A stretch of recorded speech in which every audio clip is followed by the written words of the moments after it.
Hello, everyone, and welcome to the Big Idea Podcast. My name is Eric Bramlett, and I am joined by Tammy Melchien. Tammy, how are you? I'm doing well. Very good. Well, we need to get right down to business because this is one of those 5-week Big Idea series, and there's a lot of content to cover. And it's going to be interesting to see how the summer goes with this. I don't know if it's a controversial topic, but It'll make people go, huh? They're talking about what? But here's the title, Decision 2016. You know, back when we planned this in May of last year, I don't think any of us saw coming what we have before us in the election cycle. And who knows what we will have. And who knows what we have by now. Yeah, exactly. I don't even know when the conventions are. When are the conventions? I think it's before this. Is it before this? I don't know. Oh, gosh. Who knows? I think we'll know the two candidates. You think by then, at least by the 5th week, maybe? Yeah. But it is a 5-week series going through the month of June and into the first week of July. And so Decision 2016, now we're taking this topic, we're using this hook, and for the most part, we're kind of avoiding election talk because we're really talking about the most important decision that you can make, which is to decide to follow Jesus. So Tammy, why don't you talk to us just a little bit about the overall series, and then we'll dive into week 1. Yeah, obviously we're using the hook there, so we'll play with that a little bit in how we introduce the series and talking about how Jesus was a tremendous candidate. You know, when we look at historian Luke 9, you know, he starts off, there's tons of he sends his disciples, his campaigners out, and they have great success. Tons of people are coming to him. I mean, he feeds the 5,000, which who doesn't love a giveaway? He does it twice. Yeah, he's healing the sick, free healthcare. Healing the sick, I don't know if we'll say that. But he's running this great campaign.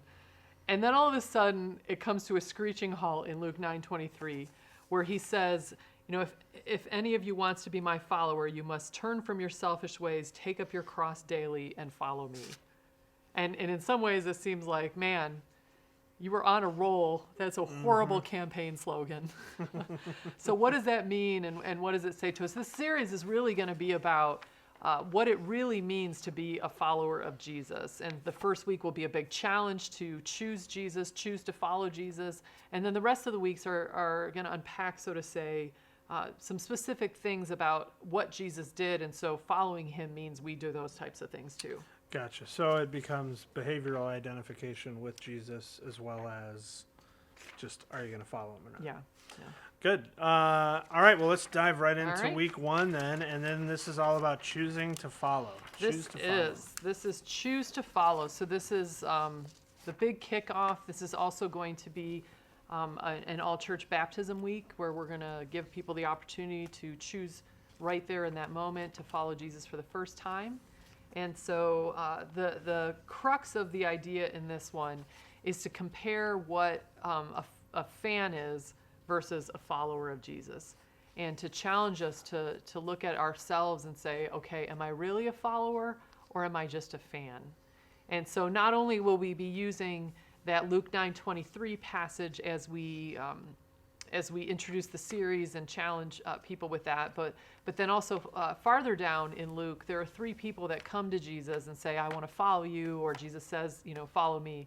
And they sort of respond with excuses that, when you first read the excuses or you first read what Jesus says, it might not be totally clear what is going on there. And so we're going to address that and look at these 3 people who maybe thought they were followers, but it turned out that they really were fans.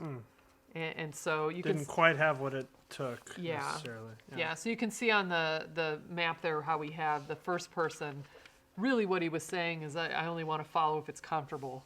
The second one saying, I only want to follow if it's convenient. And the third one saying, I only want to follow if I can still keep control and kind of manage my own life. And so we're going to see, they're going to be exposed as fans, challenge us to see if we maybe are making those same excuses sometimes. Yeah. And then challenge people. No, choose to be a follower. Okay, and that's the big decision that we want to Yes, yeah. make. Yeah, And so tying that into baptisms, I think, would be Yeah. extremely helpful and good. and when we got to because we've already, can I mention that? Yeah. Okay, we've already written the first 2 messages of these on the teaching team. How the challenge is coming at the end is, let me see if I can remember these. It's going to be choose to follow for the first time. So that's the baptism call. The second one will be choose to follow for real.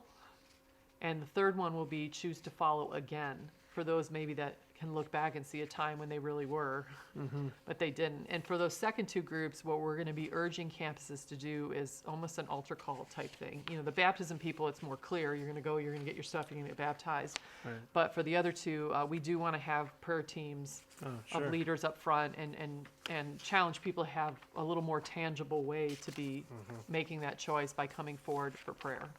Love it. That's great. All right, so now we get into maybe some of the characteristics of Jesus as seen through some of his behaviors, some of his adventures, I guess. Yeah. So now week 2, this decision is to choose known. to be known. Yeah. Okay, so what does that mean exactly? Well, and I'll say that these middle 3 weeks kind of a little bit covertly are the 3 C's. So What? we'll see that as we do it. Secret I know, message. I know. Oh, So man. this one is the, We gotta the have a contest. celebrate. We gotta have a contest to see See who if can any pick it out. attender picks it out. Yeah. This is the focusing on the relationship with God, and so choose to be known.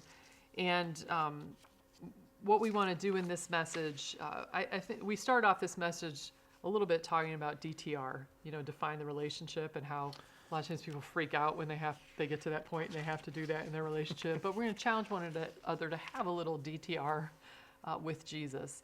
And one of the stories we're looking at here is a story in Luke 7 where the woman comes and lets down her hair and wipes Jesus' feet with her tears. And we did that story not too long ago, so we're not going to go into the details of that story. What we're using that story to do is really contrast this intimate moment with Simon, the host, who kind of stands off at a distance, Jesus says, you didn't kiss me when I came in, you didn't, all this stuff. Yeah. And you almost see this surface versus intimacy, and it's very clear which one Jesus prefers. Right. Yeah. To be known and to know him and Yeah. all of that kind of going back and forth. We've also got a little bit of humor in here because we're also looking at the Old Testament word for know, which is yada. Yada, yada, yada. Yada, yada, yada. So there's some yada, yada, yada humor in here. And, as we develop this, the title actually probably would be more accurate to say choose to know, because part of what you're going to see in this message is God already knows us. And so will we choose to know him back? It's not like we have to choose to reveal ourselves to him. Right, but when you're talking about, I think it makes sense when you're talking about defining the relationship, and you're talking about intimacy, And you're beyond gonna surface choose level that. is both Yeah. to know and be known, and Yeah. so that makes sense. Yep. All right, that's very good. That's a good decision to make. It's Father's Day the week after.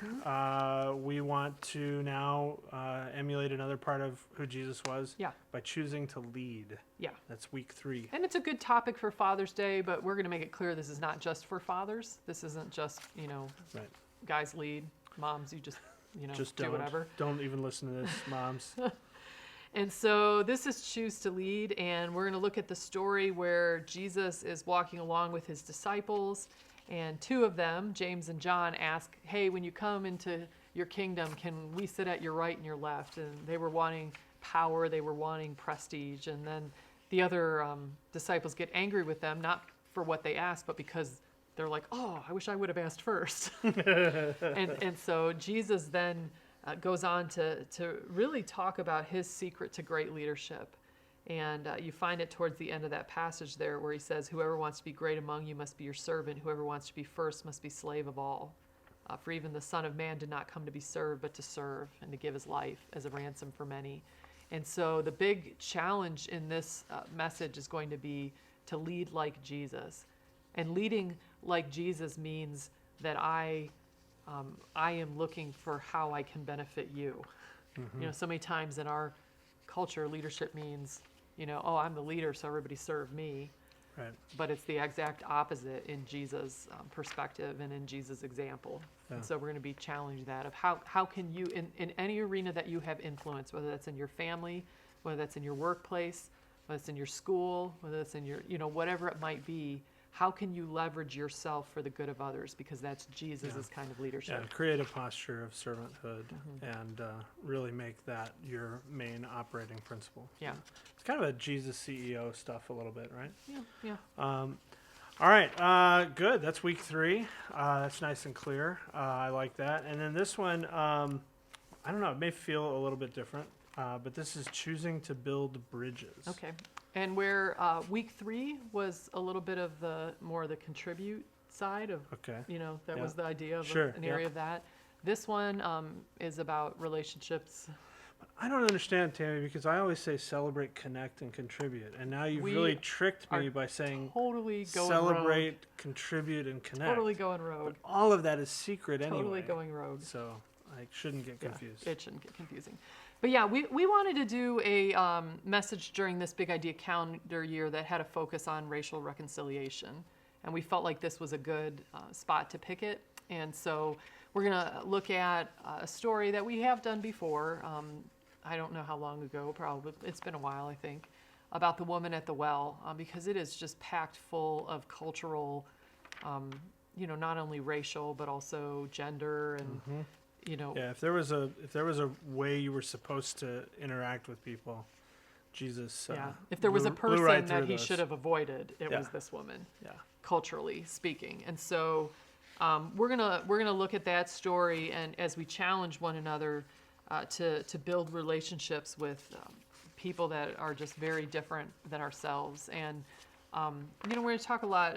I know we have Troy Jackson coming here to be with our staff, and so he is full blown a leader in this type of area. And so I've spent a little bit of time talking with him, and he just talks about the courage that it takes, and so some of this is just the challenge for all of us to be courageous and going outside of our comfort zones, of reaching out to people that maybe we don't understand or we're uncomfortable with, whatever it might be. And a lot of it too is he used this phrase, which I need to ask him if this is his or where this comes from, is building relationships with people who are different than us is the only way we can escape the echo chamber of our own perspective. And so, even as we think about some of the stuff that's happened here in Chicago, with the Laquan Donald video, things like that, if we never step outside of the echo chamber of our own perspective to really understand and learn from people who are very different than us, we won't get it. Right. And we see Jesus model the exact opposite of that. Right, and I think a lot of times, like, we put, and this is part of that echo chamber or whatever that you're talking about, like we take the Jesus and the Samaritan woman story and we kind of put it in, we don't necessarily think of it as a modeling. We think of it as impressive and just like what Jesus, and sometimes like we really only think about it in terms of like what he's challenging the woman to address in her life. Yeah. We really only focus on, her problems. Yeah. And I think, in That's terms true. of like what it means to emulate how Jesus reached out and connected with her. It is really, I know we've talked about this story before, but I don't think we've talked about it in this way before. Yeah, We tend to yeah. focus on the fact that he reached out to her and that she shared with Yeah, everyone yeah. later. But when you But think maybe about... it was just as important for his disciples to come back and see him Yes, doing that. absolutely. And the statement that made to him, because they were shocked Right. when they Right. came back. But Yeah. yeah. Well, and how easy it is to fall into old habits or to, I guess, cultural norms or, whatever that don't stretch us, that don't take us outside of that echo chamber. And I don't pretend to be like really mature in this area of my discipleship. Mature and so, in general? Yeah. So we're, we are, like I said, reaching out to Troy a little bit too, but also I've asked our research group docent to do some work on looking at some leading voices in the area of racial reconciliation and what they might be able to teach us. Yeah, how they might be able to I guide us. just say this too, and I know this is something you're thinking about, but it's like, because that topic has kind of been co-opted by political discourse, I think it would be a real trap to, especially in something that we're calling Decision 2016, I think we do want to think about, okay, this is about Jesus. This is about what Jesus did. And that's a really unique approach to racial reconciliation that may be very different from what this side of the aisle thinks we should do or what this side of the aisle thinks we should do. So I don't know. It just hits me differently for some reason. But that's probably because I'm just not very comfortable with it. I'm afraid of the big idea. Have courage. You are going to be so courageous after this week. Oh, man. Look out. I cannot wait. I do think there is a funny piece that Troy pointed me to. Oh, the Chris Rock? Yeah.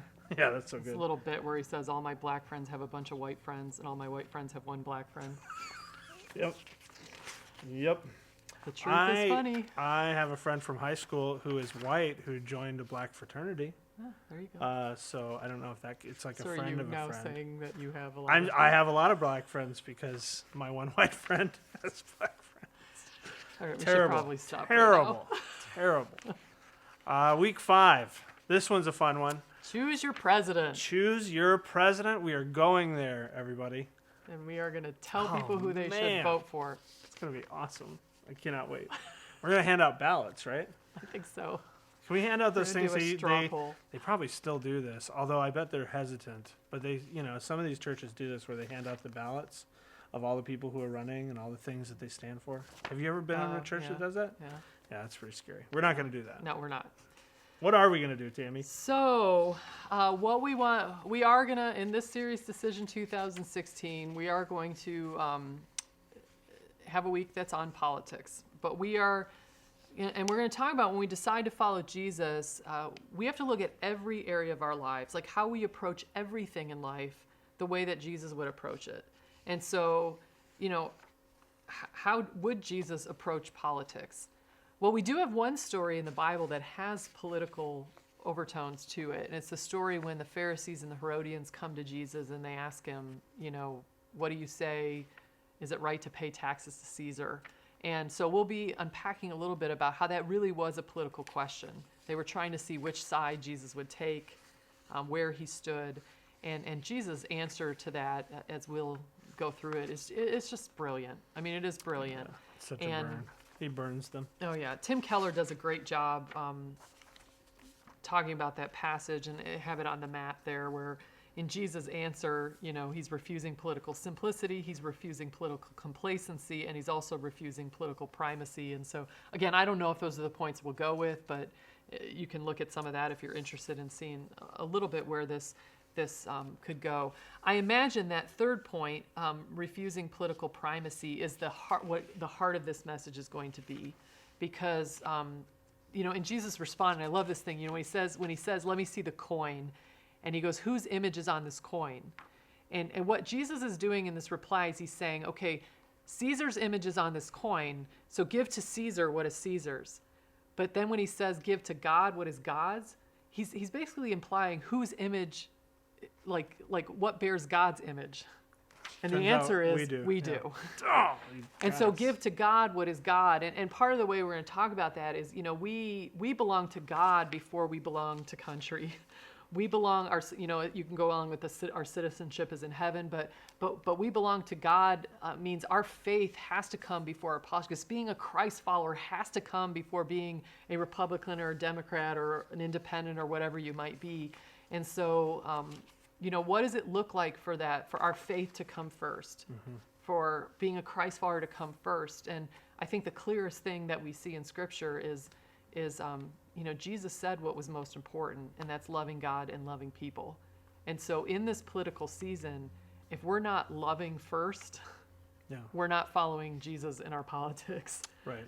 And so I don't know how, we'll probably get pretty practical in that of what that could look like to love before. Yeah. And Andy Stanley in his talk was a he's great got guide message. as far as that goes. A couple of other sort of detail things about this weekend in particular. It is July 4th weekend. It's July 3rd is the Sunday. And we have decided, or we think we're moving in this direction, we're fairly confident we're moving in this direction, that this week would actually be an all-skate teaching week. And so we would craft the teaching in the same way that we normally do, but when it comes to the delivering of it, that we would actually have available production value ready video teaching done by Dave Ferguson. And we're still in the process of brainstorming that, just like we're in the process of brainstorming this whole series. But we're moving in that direction, and so as you're thinking in terms of, complementary items and other things that might exist, just kind of have that in the back of your head that Know that it most likely will live as an all-skate video cast. Right, exactly. So I think that does it. All right. That is Decision 2016. That has got to be the fastest we've ever done 5.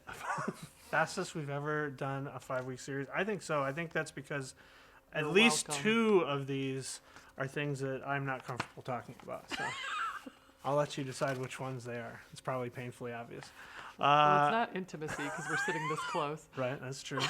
Well, we don't have to go through them all. But the point is, we are excited about this series. I think that in the summer, you have, ideas and things that you can promote that will draw people in.